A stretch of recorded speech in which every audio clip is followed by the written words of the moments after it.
এই মুসা আলাইহিস সালাম তুর পাহাড়ে গিয়ে আল্লাহর সাথে কথা বলতেন।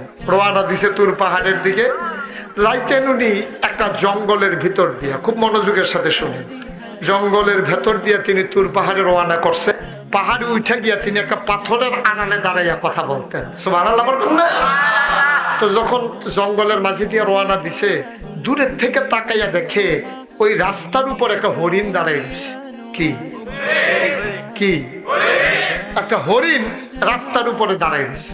মুসা আলাইহিস সালাম মনে করছে হরিণটা বোধহয় আমারে দেখছে না, এই জন্য বোধহয় দাঁড়াই রয়েছে। তো মুসা আলাইহিস সালাম কাছে ইয়া গলা জ্বালা দিচ্ছে, হরিণে আরো শক্ত ইয়া দাঁড়াইছে। মুসা মনে করছে কি তারে হরিণ তো মানুষ দেখলে দাঁড়ানোর কথা না, এটা দৌড়ে না দিব। মুসা আলাইহিস সালাম কাছে কাছে গুজে দাঁড়া দিছে গলা, হরিণ আর যায় না। সামনে গেছে, পরে হরিণের জবান খুলে গেছে, ডাক দিয়া মুসার সালাম দিয়ে ফেলছে। সুবহানাল্লাহ বলবেন না? মুসা আলাইহিস সালাম কয় ঘটনা কি? কয় সকাল থেকে দাঁড়িয়ে রয়েছে, আপনি আইতে এত দেরি কিরে? কয় ঝামেলা আছে না, সাইডে আওয়ান লাগে। কি ঘটনা কি? কয় মুসা, আমরা তো এই জঙ্গলের ভিতরে থাকি, আমরা নিকৃষ্ট প্রাণী, আল্লাহ আমাদেরকে অবলা প্রাণী বানাইছে। এই জঙ্গলের ভিতরে আজকে অনেকদিন হয় বৃষ্টি হয় না। জঙ্গলের ভিতরে একটা খাল ছিল শুকাই গেছে, পুকুর ছিল শুকাই গেছে।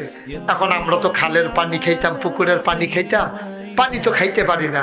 আমাদের ভিতরে যারা মা, এই প্রাণীদের ভিতরে মায়ের বুক পর্যন্ত, দুধ পর্যন্ত শুকাই গেছে।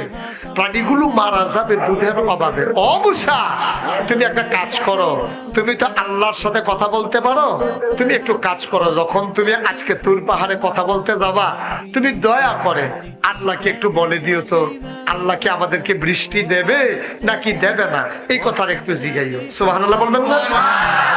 মুসা কয় ঠিক আছে, যাইতে আছি, এটা নিয়ে টেনশনের দরকার নাই, আমি গিয়েই জিজ্ঞেস করবো।